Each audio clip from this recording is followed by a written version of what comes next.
Maria wants to draw a triangle on the canvas in Kturtle. Can you help her with this task? To begin, double-click the Kturtle icon on the desktop. This will open the Kturtle window. Now, click inside the editor pane and start typing in the commands.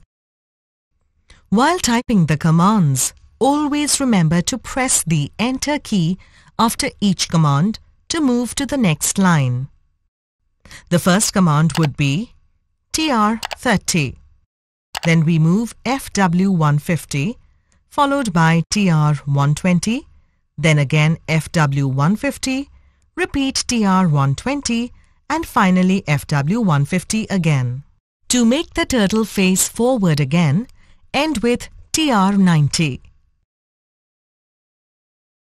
Can you answer this question before we take the next step?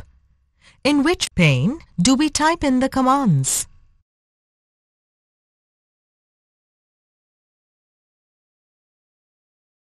Once all the commands are typed in, click the Run button on the toolbar and see how a triangle appears on the canvas. Yay, children! We have completed the task.